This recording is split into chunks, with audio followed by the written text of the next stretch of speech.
Chapter 22: The Commander's Decision. As usual, they saw many security guards after they got off the bus. Cha Yifeng, who was the first to get off the bus, sprinted for the washroom. The way he sprinted made him look like a student who had held it in for a long time and desperately wanted to pee on the spot. There were many students like that. Everything looked absolutely normal. However, Zhu Tui knew that there was a problem. Cha Yifeng had visited the washroom 3 hours ago. During the 3 hours after that, Zhu Tui observed that Cha Yifeng had not consumed any water. He only occasionally took a sip of mineral water to wet his lips. He did not consume anything either. Of course, it might be because Mr. Cha's bladder was a little more delicate. Currently, there was no problem with Cha Yifeng's action. However, based on Zhu Tui's general observations from just now, he felt that Cha Yifeng was very suspicious.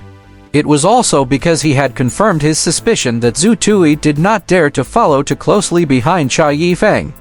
If there really was a problem with Cha Yifeng, it would be bad if Cha Yifeng noticed him. Cha Yifeng was fast even though he was walking with his legs squeezed inward. He was amongst the first wave of people entering the washroom. Zhu Tui quickly followed behind him. He had just entered the washroom when he saw Cha Yifeng turn into the cubicle furthest into the washroom. He was really fast. Observing his surroundings as he walked, Zhu Tui entered a different cubicle. The cubicle he was in was beside Cha Yifeng's. Tolerating the strange odors, Zhu Tui gently exhaled and concentrated his mind power. Instantly, the situation within the cubicle 2 meters away from him appeared in Zhu Tui's mind. Zhu Tui saw that Cha Yifeng had just stuffed something into his mouth.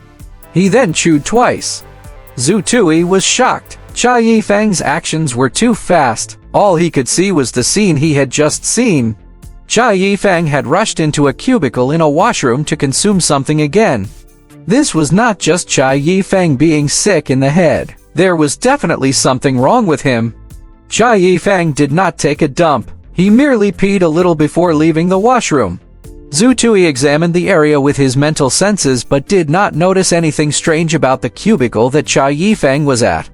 When Cha Yifeng was far away from the washroom, Zhu Tui walked out of his cubicle and immediately entered the one that Cha Yifeng was in. He observed the cubicle with both his eyes and his mental sense. He did not notice anything. A few seconds later, Zhu Tui walked out of the washroom dejectedly. Far away, Cha Yifeng had a box of rice in his hands. He was savoring the meal. When Zhu Tui found Cheng Mo, there were already 5 empty boxes in front of Cheng Mo. Heming Kakshuan, who had changed into a fresh set of clothes and shoes, quickly retreated when he saw Zhu Tui. He had a vengeful expression. Zhu Tui dug at his meal distractedly. He looked toward the direction of the escort vehicles occasionally. Zhu Tui was considering if he should report the abnormal discovery he found to the commander of the escort vehicles. He thought about it for a moment. Zhu Tui thought that safety was an important issue. He quickly finished the rest of his food, then walked toward the escort vehicle not far away from him. However, he had not gotten close to the vehicle when he got stopped by a guard stationed in the area. "Student, we are engaging in wartime provisions now. Don't walk around as you please. Don't look around as you please," the guard reminded Zhu Tui. "I discovered a unique situation and wish to report it to the commander." Unique situation? What unique situation? I want to see the commander of the escort team, Zhu Tui said with a forceful tone. The guard thought for a moment, then reported the incident through the military channel of his communication device. Soon, a lieutenant jogged over. "The commander is very busy and does not have the time to meet you. You can tell me if you have anything urgent to report. I'll relay your message. You can also write it down, and I'll pass it to the commander for you," the lieutenant said. Thinking about it, Zhu Tui did not force the situation any further and nodded. "I guess I'll write it down." Zhu Tui felt that the lieutenant in front of him would take his words as a joke. If he said that he noticed his teacher in charge eating something in the toilet. First, at both supply stops, my teacher in charge, Cha Yifeng, went to the washroom to take a dump. Also, when he came out from the cubicle afterward, he seemed to have something in his mouth that he was chewing. Second, Cha Yifeng had not drunk any water or consumed anything, yet he was always rushing for the toilet. Third, Cha Yifeng seemed to be nervous. After he wrote his message down, Zhu Tui looked at the 3 observations he had listed and suddenly started to doubt himself. Was he being too sensitive? His message looked more like a lame joke than special intelligence. Despite his thoughts, Zhu Tui still handed the slip of paper over. The lieutenant read the message, then glanced toward Zhu Tui. He could not stop the corner of his lips from twitching. Was this kid here to crack a joke? However, as part of his responsibility, he nodded and said, "I will hand this piece of information over to the commander. We will contact you personally if there is a need to understand the situation further." "All right, thank you." Zhu Tui left politely. He then grabbed himself another box of rice and finished it before he got onto the bus. When he was boarding the bus, Cha Yifeng, who was doing a head count at the entrance of the bus, suddenly stopped Zhu Tui. "Zhu Tui, what kind of trouble are you causing? Why were you talking with the guards?" Clearly, Cha Yifeng had noticed something wrong with Zhu Tui. "It's nothing. I noticed that something was wrong with the direction and that we don't seem like we are headed for Shan Prefecture. So I went ahead and asked them. They got me to register my name." Zhu Tui was rather proficient at lying. He came up with a lie instantly. "Let me remind you that we are currently in wartime provisions. Ask less. Cause less trouble. Don't cause me any trouble," Cha Yifeng warned Zhu Tui. Zhu Tui flashed his teeth. He was about to board the bus when he suddenly had a thought. He instantly concentrated his mind power. "Mr. Cha, how many boxes of rice did you eat just now?" "What?" Cha Yifeng was surprised. He opened his mouth slightly. Zhu Tui got a clear look inside Cha Yifeng's mouth the moment he opened his mouth. Zhu Tui's mental senses could not see through a human body. That meant that Zhu Tui could not see the inside of Cha Yifeng's mouth if it had been closed. However, it was not a problem when Cha Yifeng opened his mouth. Zhu Tui noticed something just now. Cha Yifeng had 2 false teeth. He had one in his upper jaw and one in his lower jaw. They were aligned neatly. They were made out of a special material. It was not the common porcelain teeth, nor were they gold teeth, teeth made out of alloyed metal, or teeth made out of tree fibers. It was a material that Zhu Tui had never seen in neither real life nor a textbook. Zhu Tui thought, would his report attract the attention of the commander if he had included this piece of information just now? Unfortunately, the fleet was about to set off. Zhu Tui, who was looking out the window, did not notice anyone from the escort vehicles approaching them. The commander might not have seen it yet, Zhu Tui consoled himself. In the temporary command post. Even though the information in Zhu Tui's report was somewhat funny, the lieutenant delivered the report out of his sense of duty.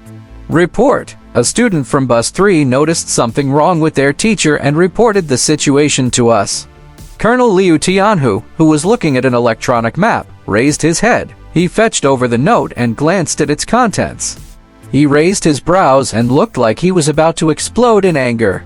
However, Liu Tianhu ultimately kept his cool because it was Bus 3. He tossed the note toward an intelligence staff by the side. Investigate Cha Yifeng from Bus 3, then check out the general situation in Bus 3. Roger. The intelligence staff immediately turned to the side and started operating the system along with his colleagues. They quickly tapped into the special surveillance devices in the vehicle. Even though the buses were all equipped with the super miniature radiation atomic releasing device, which blocked off all signals from electronic devices, there were still special ways the command post could use to communicate and monitor the situation in the buses. All of their actions were to render their hidden enemies blind and deaf. However, they could not make themselves blind and even more so deaf. A few minutes later, the intelligence staff reached a conclusion. This student caused trouble the moment he got onto the bus and was scolded by Cha Yifeng. He had been reprimanded twice on the journey so far. He feels a little like a thorn in the flesh. Based on my judgment, this student is being paranoid and seems to want to get back at this teacher. Furthermore, Cha Yifeng's background is clean. He also had experience in the military. He had come back from the extraterrestrial battlefield and belonged to a third-line regiment in the past. Liu Tianhu nodded. He continued to observe the images of the various escort teams sent to him via satellite. At the moment, there had not been a problem with any of the teams. As long as they maintained a status quo and met up with the team at Ninjian Prefecture, he would have completed his mission this time peacefully. Contribution. How should we deal with the situation? Should we call the teacher over to ask him about what he ate in the toilet? The intelligence staff asked cautiously. Deal with, do you have holes in your brain? If we have to investigate a teacher just because a student reported him, how are we going to complete the escort mission? Did you not read the contents of the report? Suspected to be eating something in the cubicle and having chewing actions. I would also stretch my jaw after I am done taking a dump. Do I have a problem too? Can you grow some brains? Can you help lighten the burden? The harsh scolding made the faces of the lieutenant and the intelligence staff turn red. Meanwhile, on bus 3. Without receiving attention or questions about the situation from the commander, Zhu Tui could only hope that he was being overly suspicious. At the same time, he secretly paid more attention to Chai Yifeng. The fleet of buses traveled for 40 minutes longer. Zhu Tui, who had been constantly paying attention at Chai Yifeng, suddenly noticed something. The mental state of Chai Yifeng suddenly became much more nervous. Using his mental senses, Zhu Tui noticed that Chai Yifeng's cheeks were trembling slightly. It must have been caused by the movement of his teeth. Zhu Tui had experience in that department. That is caused by the regular movement of his top and bottom teeth. It's also on his right side. His 2 false teeth are also on the right. What does he want, Toto? Zhu Tui could no longer remain sitting when he noticed that. He had to do something.